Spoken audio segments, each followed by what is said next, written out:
할렐루야. 오늘도 본 강의를 경청하시려고 이 자리에 오신 분들과 또 영상으로 함께하는 여러분 모두를 사랑하고 축복합니다. 오늘은 지난주에 이어서 제론 제7강으로서 욕망의 6가지 중에 이제 식욕과 욕망의 5가지 중에 식욕과 성욕에 대해 강의를 하게 되는데, 지난주에 우리는 제론 첫 강의 시간대에 인간의 구조에 대해서 공부를 했고, 2강으로 인간의 타락과 구원을, 또 제3강의로 교만성과 포악성, 제4강의로 음란성과 아집성을, 또 제5강으로서 질투성과 태만성, 거짓성에 대해서 우리가 강의를 했고, 또 지난주 제6강으로서 애정, 정욕과 애정에 대해서 공부를 했어요. 오늘은 일곱 번째 강의 시간으로서 식욕과 성욕에 대해서 이제 강의를 하게 됩니다. 많은 은혜 받으시기 바라요. 자, 먼저 욕망입니다. 욕망. 먼저 욕망. 자, 사람들에게는 누구나 다 이 헤아릴 수 없는 많은 욕망들이 있어요. 그렇죠? 그런데 수많은 욕망들 가운데 아주 매우 중요시되고 있는 이 5가지 욕망, 즉 식욕과 성욕과 물욕과 명예욕과 그리고 수면욕에 대해서 우리 자세하게 알아보도록 합니다. 자, 이 욕망에 대한 성경적 근거가 또 있죠. 우리는 항상 모든 강의가 항상 성경을 근거로 해서 이제 증거가 되는 거기 때문에 항상 우리가 예화를 하든지 아니면 이제 증거를 하든지 먼저 성경 말씀부터 말씀을 드리고 이제 시작을 하게 되는데, 이 욕망에 대한 성경적 근거예요. 마찬가지로 갈라디아서 5장 24절 말씀을 보게 되면 그리스도 예수님의 사람들은 육체와 함께 그 정과 욕심을 십자가에 못 박았느니라 라고 말씀하고 있는데, 이 말씀 가운데에서 이 십자가에 못 박아야 될 욕심, 바로 이 욕심이 바로 육적인 욕망을 가리켜 말하는 것입니다. 그리고 또 이 야고보서 1장 15절 말씀에서도 보면 욕심이 잉태한 즉 죄를 낳고 죄가 장성한 즉 사망을 낳느니라 라고 말씀하고 있고, 그런데 여기서 말씀하시는 그 욕심도 바로 육적인 욕망을 가리켜 말하는 것입니다. 자, 또 갈라디아서도 말씀하시죠. 5장 16절에서 17절 말씀에서도 보면 내가 이르노니 너희는 성령을 쫓아 행하라. 그리하면 육체의 소욕은 이루지 아니하리라. 육체의 소욕은 성령을 거스리고 성령의 소욕은 육체를 거스리나니 이 둘이 서로 대적함으로 너희 원하는 것을 하지 못하게 하려 함이라 라고 말씀을 하고 있는데, 이 말씀은 바로 이 성도들에게 성령의 소욕과 이 육체의 소욕이 함께 있다는 것을 알려줍니다. 자, 따라서 먼저 우리의 그 성령의 소욕이라는 건 무엇인가? 바로 하나님의 뜻에 맞는 소원이나 이 욕구를 가리켜 말하는 것인데, 그러다 보니까 이 영적 소욕 혹은 영적 의욕 등으로 표현하게 할 수가 있는 것이고, 또 욕망과 반대가 되는 것입니다.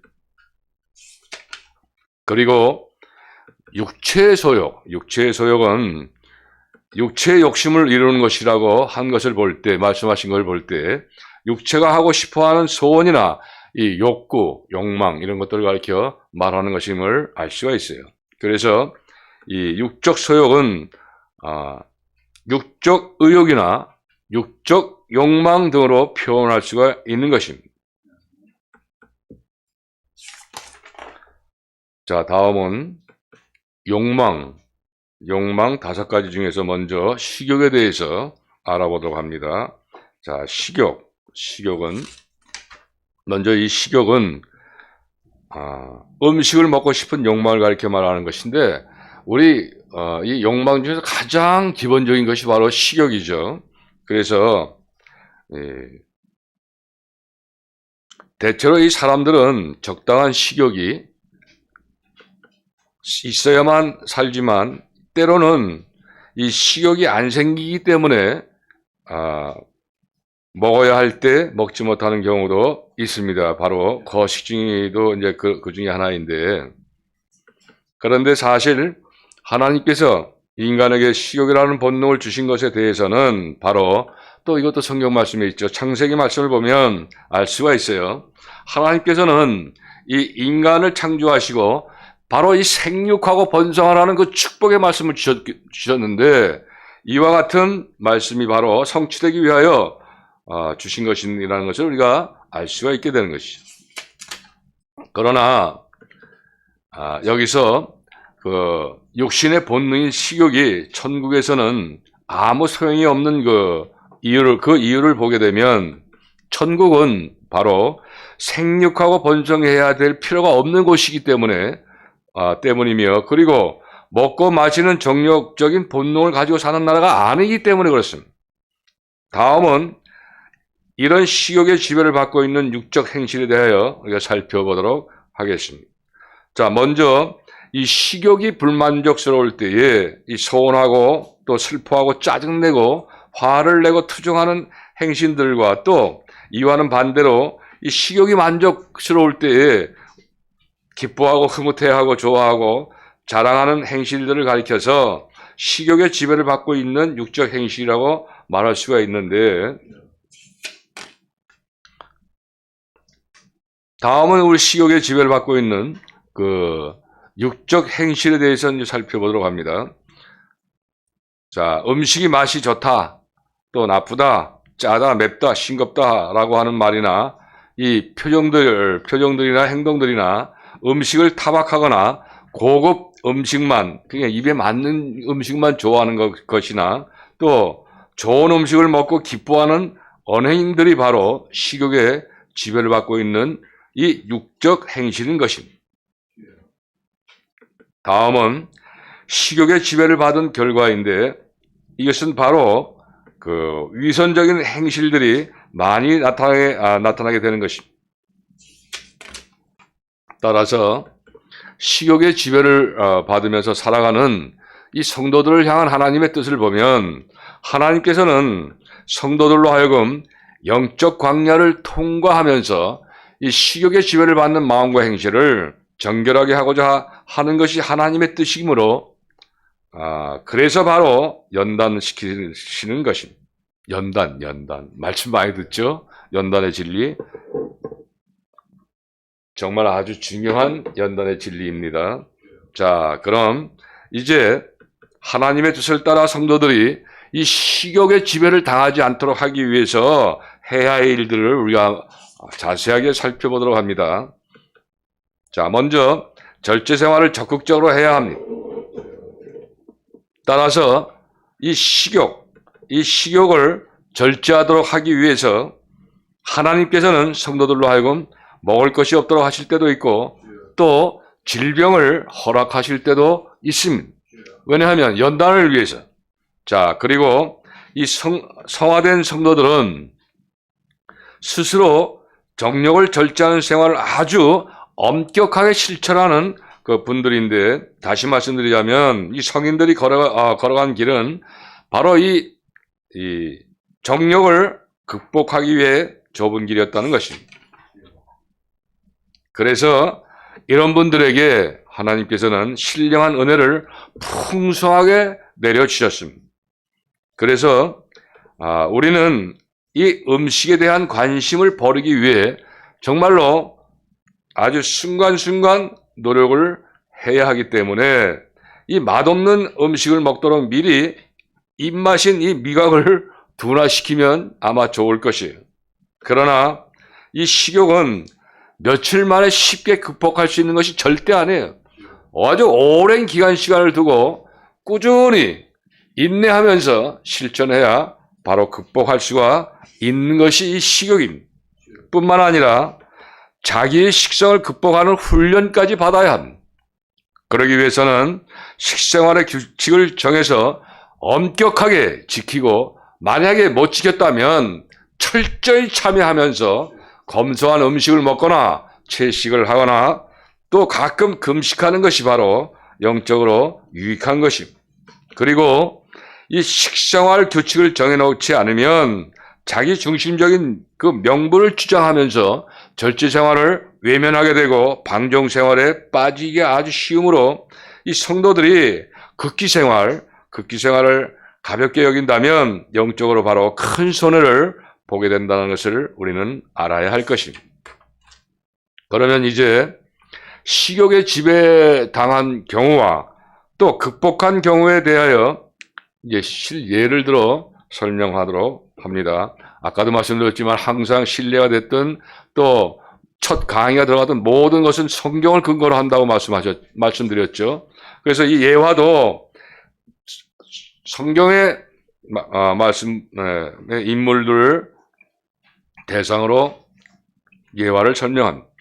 자, 창세기 첫 번째 예화는 창세기 25장 27절에서 34절 말씀을 보게 되면 야곱과 에서에 대한 말씀이 기록이 되어 있는데 여기서 아버지 이삭은 에서가 사냥한 고기를 아주 좋아했어요.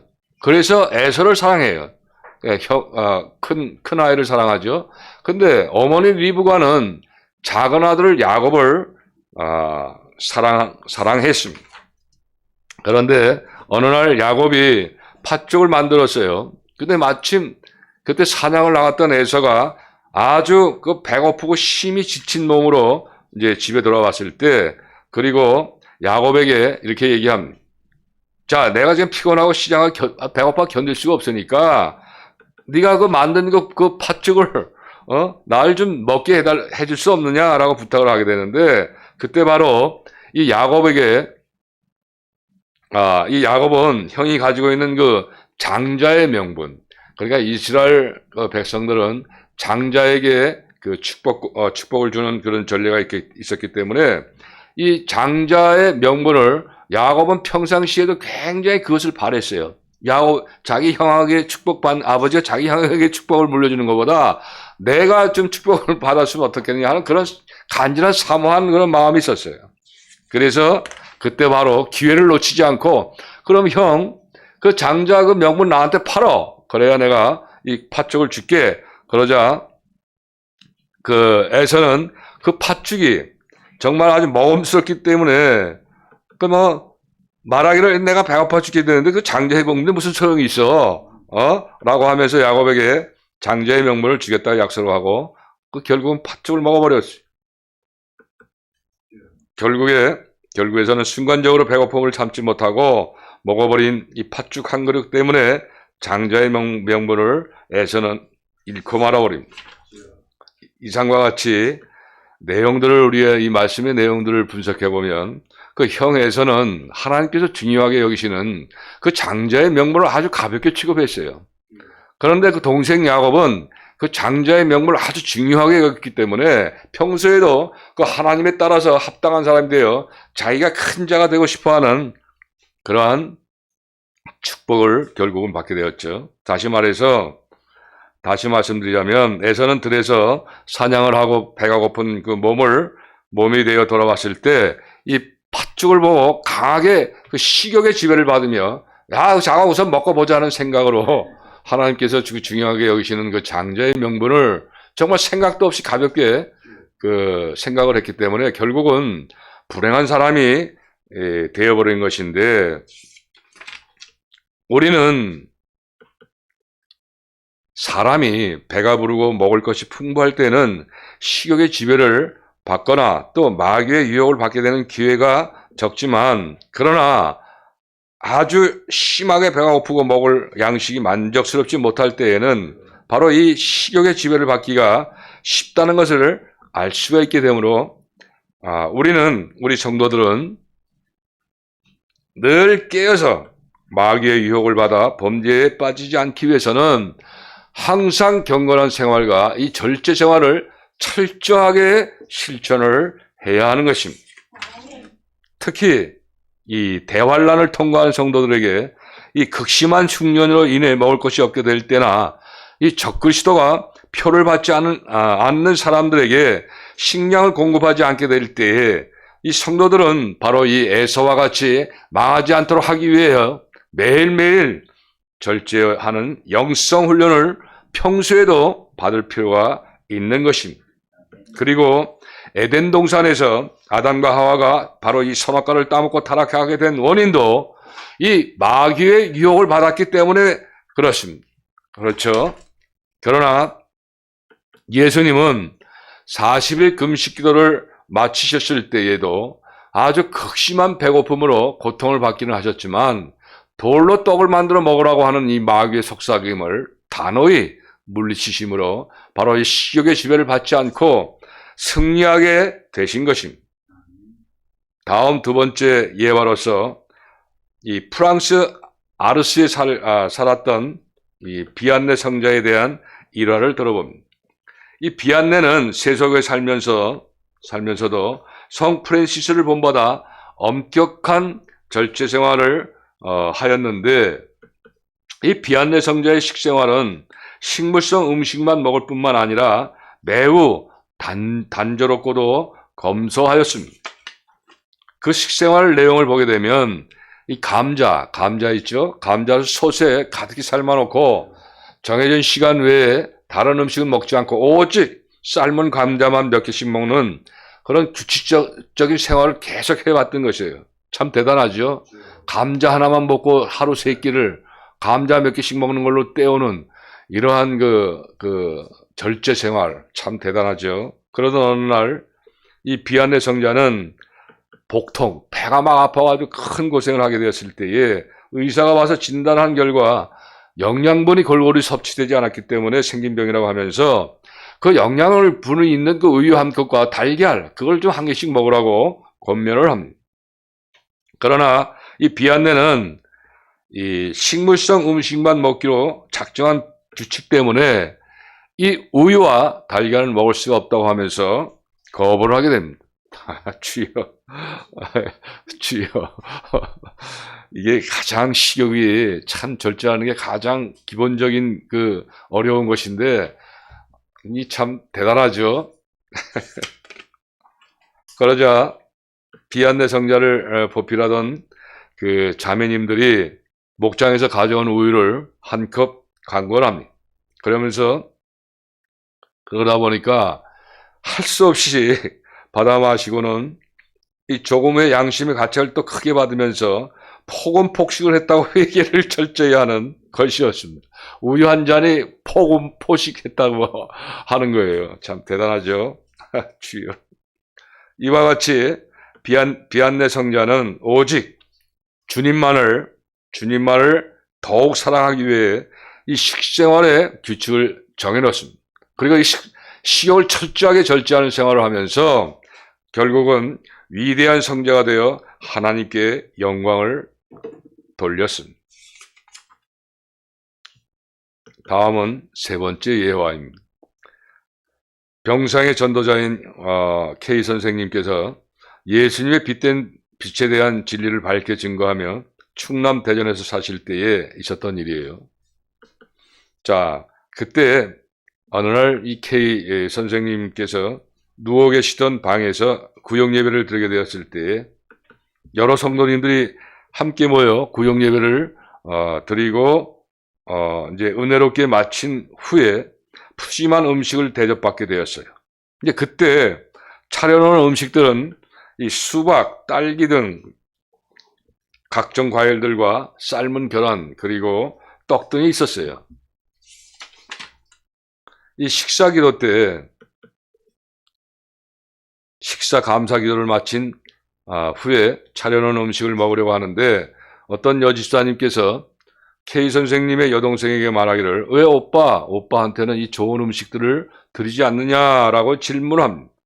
그러자 옆에 계셨던 K 선생님의 그 여동생이 말하기를 우리 오빠는 지금 이 음식을 먹게 되면 죄를 짓는 거래. 죄를 짓는 거라고 대답을 합니다.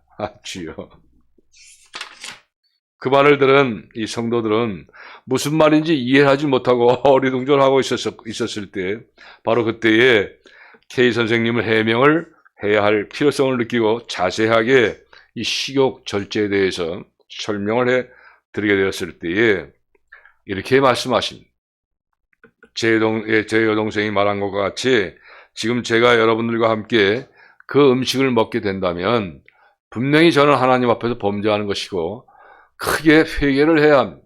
그러나 여러분들은 그 음식을 먹는다 해도 결코 범죄하는 것이 아니기 때문에 폭은 하지 마시고 적당히 맛있게 드십시오라고 말씀을 하십니다. 그러자 여러 구역 성도들은 더욱더 이해하지 못하고 어리둥절하는 것이죠. 그래서 K 선생님은 다시 조금 더 자세하게 설명하기를, 저는 하나님 앞에서 하루에 식물성 음식만 2끼씩 먹고 간식을 하지 않기로 이 식생활의 규칙을 정했어요. 그리고 실천하고자 약속을 하나님 앞에서 했기 때문에 제가 지금 바로 그 음식을 먹는다면 또 간식을 하게 되는 것으로 식생활 규칙을 거역하는 것으로 죄를 짓게 되는 것이다 라고 말씀을 합니다. 그래서 제 동생이 그렇게 말한 것입니다 라고 설명을 해드려요. 그러나 여러분들은 저와 같이 하나님 앞에서 식생활의 규칙을 정하고 지키겠다는 약속을 한 일이 없으시기 때문에 그 음식을 마음껏 드신다 해도 결코 죄가 되는 것은 아닙니다. 그런데 제가 여러분들에게 꼭 드리고 싶은 말씀은, 여러분이 하나님의 은총과 큰 위로를 맛보며 이 신령한 행복을 크게 누리기 원하신다면 여러분들도 이 성인들과 같이 이 식생활을 규칙을 마련해 놓고 그 식생활에 대해서 엄격한 절제생활을 실천하는 것이 여러분 영성으로도 굉장히 좋을 것이다 라고 말씀을 해주십니다. 다시 말씀드리자면 하늘로부터 오는 기쁨과 행복을 풍성하게 받으려면 바로 이 육적인 쾌락, 또 만족, 이 육체의 정욕 등을 엄격하게 절제하는 생활을 해야 된다는 것이에요. 그러므로 여러분도 할 수만 있다면 그 무절제한 생활을 버리고 식생활의 규칙을 정하여 엄격하게 절제하는 생활을 한다면 세상이 알지 못하는 큰 행복 맛보게 될 것이다 라고 말을 했던 것입니다. 그렇습니다, 여러분. 예수님께서 말씀하시죠. 너희가 세상에서 알 수 없는 진정한 평화를 맛보게 될 것이다. 바로 그것을 체험하게 되는 거예요. 여러분, 이 K 선생님도 그런 절제 생활과 또 하나님의 말씀을 붙들고 실천을 하실 때에 하나님께서 은혜를 퍼주셔요. 그러니까 그러한 은혜를 체험하기 때문에 그러한 영적적으로 절제 생활이 계속 진행될 수가 있는 거예요. 그래서 바로 그것도 예수님의 그 은혜, 그걸로 믿음으로 된다는 것을 다시 한번 말씀드립니다. 그리고 이제 식욕을 정리합니다. 우리는 지금까지 이 식욕에 대해서, 또 하나님께서 인간에게 식욕이라는 본능을 주신 것에 대해서 알아봤어요. 또 이 육식의 본능의 식욕이 천국에서는 아무 소용이 없다 하는데 왜 소용이 없느냐, 그 이유와 또 식욕의 지배를 받고 있는 그 육적 행실은 어떠한 것이며 또 식욕의 지배를 받은 결과는 또 어떻게 될 것이고, 식욕의 지배를 받으며 살아가는 그 성도들은 그 향한 하나님의 뜻은 과연 무엇인가, 또 하나님의 뜻을 따라 성도들은 식욕의 지배를 당하지 않도록 하기 위해서 어떻게 해야 할 일이 있는가, 또 식욕의 지배를 당한 경우와 극복한 경우에 대해서 우리가 예를 들어서 자세하게 살펴보았습니다. 그리고 이제 오늘 강의의 마지막 대지인 성욕에 대해서 살펴보도록 합니다. 바로 이 성욕은 먼저 이 성생활에 필요한 본능을 가리켜 말하는 것으로서 이 성적 욕망은 태초에 하나님께서 말씀하신 바와 같이 생육하고 번성하라는 뜻을 이루기 위한 기본적인 본능인 것인데, 이 성욕에 의하여서 자녀가 출생하게 되며 또 천국에 들어갈 백성들이 하나님이 예정해 놓으신 그 수가 점점 채워지게 되는 것이기 때문, 그리고 대부분 남자와 여자 사이에 생기는 욕망이지만 이 동성애를 즐기는 추악한 사람들도 있어요. 자, 다음은 성욕을 그렇다면 이 극복하고 영적 생활의 유익을 얻기 위한 성도들의 신앙생활을 어떻게 해야 되는가에 대해서 살펴보도록 하겠습니다. 먼저 이 성적 쾌락을 육적인 것으로 알지 못하고 오히려 가장 큰 행복으로 생각하는 성도들이 아주 많아요. 그런데 이러한 성도들은 철저하게 회개를 해야 합니다. 그리고 성령이 발동하고 마음속에 음력이 생겼을 때에 이 마귀가 가까이 있다는 것을 생각해야 돼요.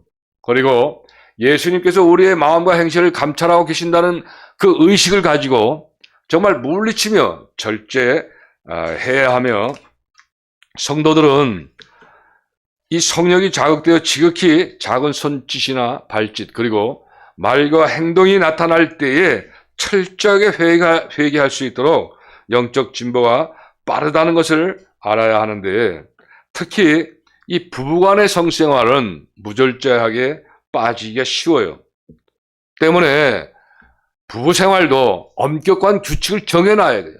그리고 절제하게 되면 많은 영적 유익을 얻을 수가 있게 돼요. 따라서 예수님의 빛된 열매를 풍성히 맞을 수가 있기 때문에 그렇습니다. 바로 이 성 프랜시스 제자인 에드지오는 바로 이 부부간의 무절제하고 음란한 성생활에 대하여 비유적으로 표현하기를 이렇게 얘기합니다. 자기 집 술독에서는 과음하는 일이 없는가? 라고 경계하는 말씀을 하게 되었습니다. 성경에도 말씀이 있죠. 고린도전서 7장 8절 말씀을 보면 사도 바울께서도 내가 혼인하지 아니한 자들과 및 과부들에게 이르노니 나와 같이 그냥 지내는 것이 좋으니라 라고 기록하고 있어요. 바로 이 남녀간에 될 수 있는 한 가급적 멀리 하는 것이 영적 생활에 유익하다고 말씀하신 것입니다.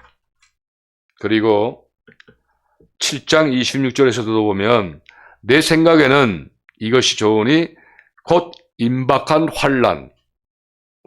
대환란을 인하여 사람이 그냥 지내는 것이 좋으니라 라고 말씀한 것처럼, 사도 바울은 자신과 같이 독신 생활을 하면서 주님께 봉사하는 것이 바로 복된 생활이라고 증거를 하였던 것입니다. 그리고 이제 성령에 대한 예를 들어 설명을 하도록 합니다. 첫 번째 예화입니다. 마찬가지로 이 성경 말씀 사무엘 하 11장 2절에서 5절 말씀을 보게 되면 다윗 왕과 밧세바가 간음죄를 범한 사건에 대해서 기록이 되어 있죠.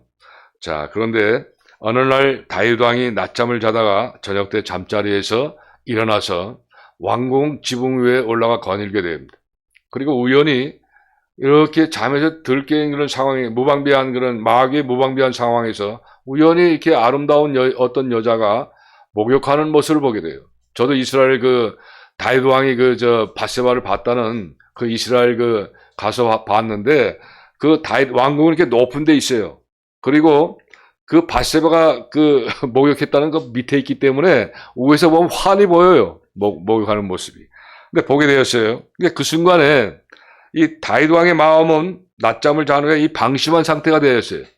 그러다 보니까 그 여인의 아름다움에 그냥 끌려서 정력이 강하게 일어났어요.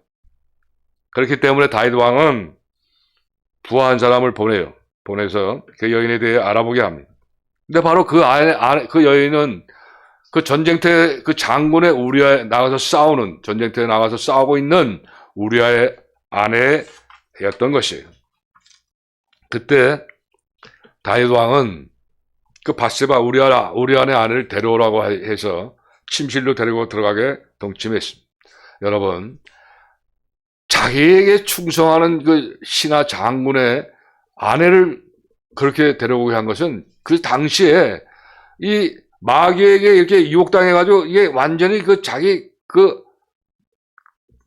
순간 놓치게 되버린 유혹에 당한 거예요. 자, 그리고 결국에는 밧세바가 아이를 임신하게 되었죠. 다윗 왕은 이와 같은 간음죄를 범했기 때문에 결국 엄청난 하나님의 징계를 받게 됩니다. 잉태된 아이가 죽어요. 그리고 가정에 살인사건이 일어납니다. 압살론의 반역, 자기 아들 압살론의 반역으로서 왕궁에서 쫓겨나는 그 시라린 고통을 받게 당하게 됩니다. 여러분, 죄는 반드시 대가를 치릅니다. 그래서 회개해서 용서를 받지만 그 대가는 반드시 치른다는 것을 항상 염두에 두셔야 돼요. 그리고 이상에서 설명한 내용은 다윗 왕의 모든 행적 가운데 가장 부끄러운 사건으로서 이 다윗은 왕이라는 높은 권세를 가지고 있으면서 성령의 지배를 받게 되었을 때에 그 절제하지 못하고 그 성령의 그 절제하지 못하고 바세바를 왕궁으로 끌어들여 강음하는 큰 범죄를 빠지게 되었던 것입니다. 다시 말해서 이 다윗 왕은 언제나 깨어 있으면서 간음하지 말라는 그 율법을 지켰어야 했는데 낮잠을 자고 난 후에 그냥 순간 방심하다가 강력한 성령의 지배를 물리치지 못했기 때문에 간음죄를 범한 거예요. 그리고 여러분 정말 우리아를 성경에 보면 알지만 말씀을 보게 알지만 얼마나 치사하게 교사를 합니까? 세상에 그런 악한 지금까지 살면서 이 다윗처럼 악한 사람 볼 수가 없었어요. 이 성관계에 대해서, 간음죄에 대해서. 그래도 하나님은 다윗에게 내 마음에 합한 자라고요. 왜 그렇겠습니까, 여러분? 자기의 죄를 뉘우치고 회개하고 용서 바라는 간절한 다윗의 용서를 구했기 때문에 그렇습니다. 다시 말해서 회개를 했기 때문에 하나님께서는 마음에 합한 자라고 말씀하셨던 것입니다. 자, 이와 같이 성욕은 인간의 쾌락과 만족을 구하기 쉬운 조건이 생겼을 때에 강한 능력으로 사람을 지배하고자 합니다. 그렇기 때문에 이 성도들은 항상 언제나 깨어서 근신하는 생활을 계속해야 됩니다. 그리고 성도들은 마음 가운데 하나님을 두려워하고 사랑하고 의지하며 순종하는 의식으로 충만한 생활이 계속될 때에 비로소 이 성욕이 자극되어 범죄하기 쉬운 기회를 이길 수가 있게 되는 것입니다.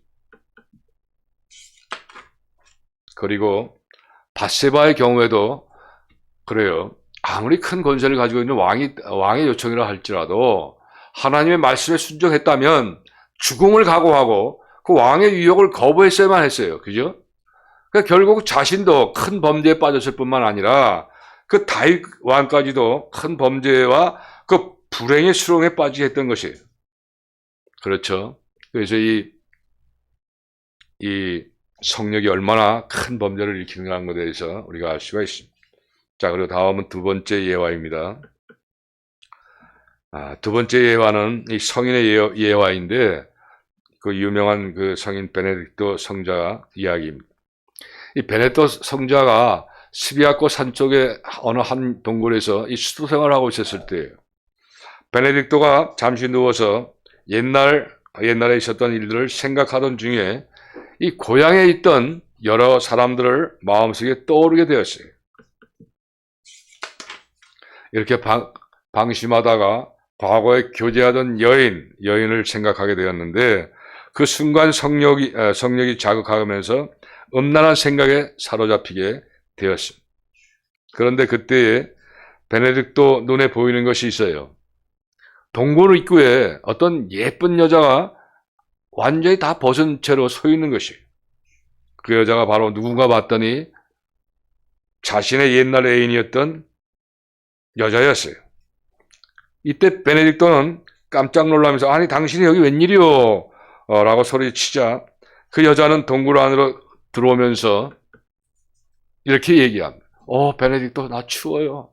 라고 하며 이 콩맹이 소리를 하다 보니까 이 베네딕토가 이 순간 이러면 안 되지 라는 그런 그 하나님의 말씀이 생각나서 그러지만 정신을 차리고 자기 옷을 이제 그때 당시 예대인이 벗은 몸을 씌워줄 때 순간 끼어앉게 돼요. 그 여자는 추워요, 베네딕토 안아주세요라고 하면서 더욱 바짝 다가오다 오다 보니까 베네딕토는 처음에 고개를 숙이고 있다 그 여자의 나체를 보고서는 그만 뛰어나버리고 맙니다. 그 순간 그 여자는 바로 마귀로 변하면서 동굴 밖으로 나가면서 연기처럼 사라져 버리고 맙니다. 마귀한테 당한 것을 깨달은 그 베네딕토는 그 다음에 크게 참회하면서 동굴 밖으로 나가서 가시덩굴 속에 들어가 참회하면서 기도하기를 시작합니다. 이 가시가 베네딕토 온몸을 여기저기 찔러대고 나중에는 온몸이 더욱 찌리도록 뒹굴면서 쉬지 않고 애통하며 기도했습니다. 바로 이상에서 설명한 바와 같이 이 성자 베네딕토 또 방심하고 있을 때에 마귀의 유혹을 받고 성령의 불길같이 타올라 범죄에 빠지게 되었다는 것을 우리가 알 수가 있어요. 따라서 모든 성도들은 이러한 마귀의 유혹을 받을 때에는 이 아주 음란 마귀 대단히 즐겨요. 저도 이 나이가 지금 이렇게 많으면서도 이 마귀, 음란의 마귀 아주 이게 이기기가 정말 어렵습니다. 그래서 정말 단호하게 물리치지 않으면 성령의 불길 속에서 범죄하기가 아주 쉽다는 것을 여러분 깨달아야 합니다. 그리고 대비해야 합니다. 그러므로 성도들은 아예 처음부터 적극적으로 유혹을 물리쳐야 되는데 바로 어떻게 물리치느냐? 처음부터 아예 그런 유혹을 받는 장소라든가 이 현실적인 걸 다 피하는 것이 상책인 것이. 자, 다음은 세 번째 예화는 어느 성도 가정의 예화입니다. 어떤 건강한 남자 성도가 이제 업무 때문에 오랫동안 이제 지방 출장을 갔다가 집으로 돌아오게 됩니다. 그런데 이 남자는 훌륭한 신앙을 가지고 있는 성도였었어요. 그래서 언제나 경건한 생활을 하고자 하는 마음으로 충만한 성도였었습니다. 그런데 그 성도는 이제 식사를 하고 목욕을 하고 끝난 다음에 이제 몸도 피곤해서 일찍 잠자라고 했습니다. 그런데 이때 그 부인은 남편과 단둘이 있을 수 있는 환경을 이렇게 만들려고 그 텔레비전도 꺼버리고 오래간만에 만난 아빠를 반가워하는 아이들도 야 너희들 좀 아빠가 지금 피곤하니까 좀 아빠 주무시게 너희도 좀 다른 방에 가서 일찍 자는 게 좋겠다라고 이제 그 아내가 이야기를 합니다. 자, 이런 사실들을 분석해 보면 바로 이 간음하는 남녀 관계가 아니고 이 평범하고 행복한 부부 생활을 하는 모습이라고 할 수도 있겠지만 여러분 그러나 우리는 그리스도 예수님의 사람들은 바로 육체와 함께 그 정과 욕심을 십자가에 못 박았느니라. 갈라디아 5장 24절 말씀. 이런 말씀이 있을 때에는 말씀을 쫓아야 되는 거예요. 우리가 말씀을 쫓게 되면 그 유혹을 승리할 수가 있어요. 또 말씀이 있죠. 영혼을 거슬러 싸우는 육체의 정욕을 제하라. 베드로전서 2장 12절 말씀을 또 순간 외우고 고백을 하고 그 말씀들을 우리가 온전히 정말 순종하면서 빛 가운데 생활하는 그런 모습을 분명하게 우리 보여야 합니다. 다시 말씀을 드려서 이 정욕을 절제하는 영적 행실이 아니고 이 성욕과 남녀 간의 애정의 지배를 받고 있는 생활, 즉 육적 생활하는 모습이라는 것이에요. 이게 바로. 그리고 바로 그 아내의 몸과 마음 가운데는 오랫동안 떨어져 있던 남편에 대한 성적 욕구가 가득 차 있다는 것이죠.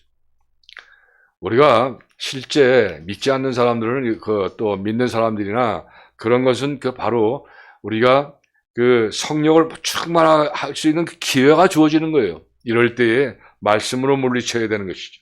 그래야 영적으로 빨리 빨리 연단이 되면서 내가 거룩하니 너희도 거룩하라는 하나님의 말씀을 적혀 있는 것이.